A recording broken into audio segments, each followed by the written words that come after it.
Okay, today we're going to look at sketching a quadratic graph, and this is really revision from National 5. So this should really be very familiar to you.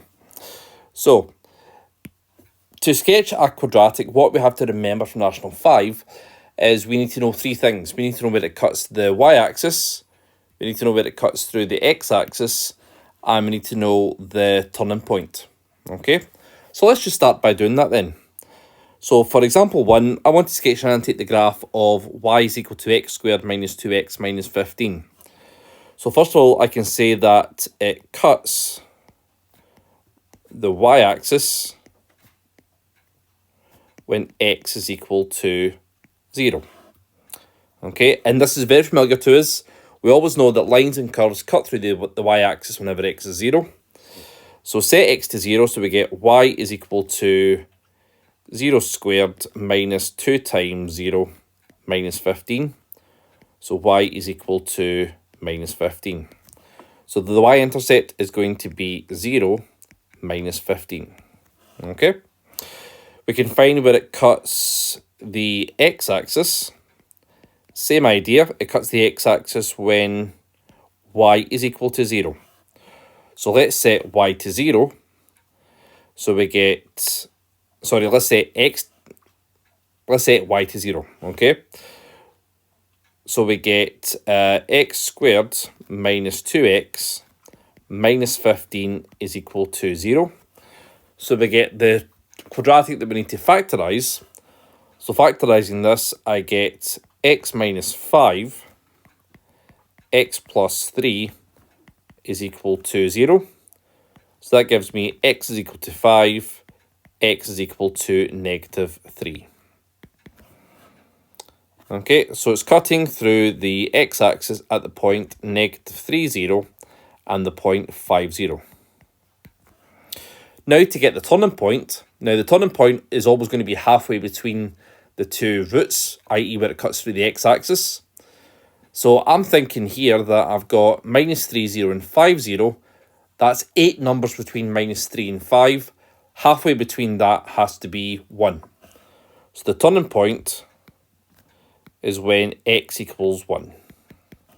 Sub that into the equation, so we get y is equal to 1 squared minus 2 times 1 take away 15. So that'll be 1 take away 2 is minus 1, take away 15 is minus 16. So the turning point occurs at the point 1 minus 16. So let's put all this into the graph then.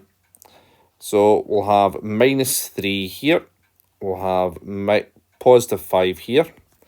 Now this is not drawn to scale, of course. We'll have 0 minus 15 here. And as carefully as I can, the point 1 minus 16 here. And then just sketch it out. So the graph should look something like that. And that is the graph of y is equal to